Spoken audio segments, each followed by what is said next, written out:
tu crois que t'as arrêté d'aimer? Et si t'avais juste arrêté de faire des efforts? Quand l'amour s'en va, est-ce que la patience peut la faire revenir? Ils se disent mutuellement, je l'aime plus.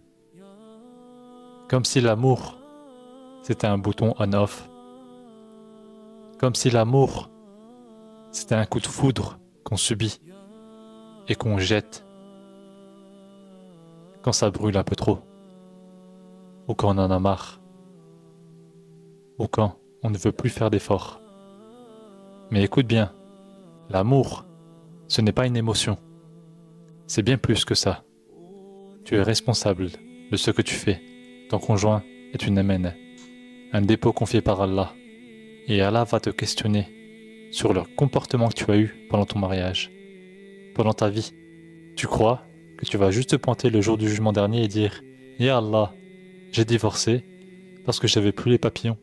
Allah nous dit dans Surat al-Baqarah, à la fin du verset 228, « Les femmes ont des droits équivalents à leurs obligations, selon ce qui est convenable. Mais les hommes ont un degré de responsabilité au-dessus d'elles, et Allah est puissant et sage. » Dans le Tafsir d'Ibn Kathir, on peut voir que les femmes ont des droits. Elles ont le droit d'être bien traitées dans le mariage, qu'on se souvienne à leurs besoins, qu'on les respecte, mais elles ont également des devoirs. L'obéissance au mari et le respect du foyer. L'islam a instauré l'équilibre entre les deux. Les hommes ont un degré au-dessus d'elles. Mais à quoi correspond ce degré? Il correspond à la responsabilité, pas à l'injustice. Le mari doit être un protecteur juste, responsable du bien-être et de la stabilité du foyer. Mais toi, quand l'amour s'efface, tu baisses les bras. Tu veux que tout soit facile. Tu veux des films, pas un mariage. Tu veux une émotion constante, pas un combat pour Allah. Tu penses que si l'amour est parti, tout est fini. Mais ce que tu refuses d'admettre, c'est que tu l'as laissé mourir. Tu l'as affamé, tu l'as méprisé.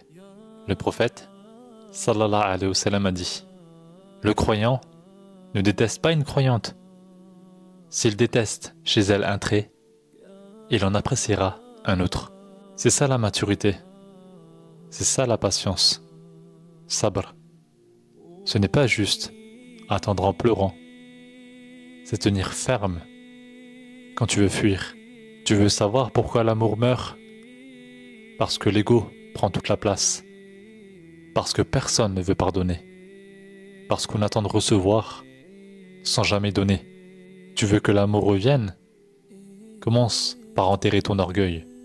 Pas ton mariage. Ton orgueil. La patience, en soi, ne va pas faire revenir l'amour. Mais elle fabrique l'espace pour que l'amour repousse. Car l'amour ne vient pas d'un film. Il vient d'Allah.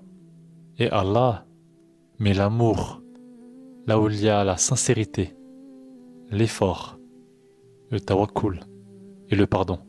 Alors, demande-toi, est-ce que je suis en train d'abandonner quelque chose que je n'ai même pas encore vraiment essayé de réparer?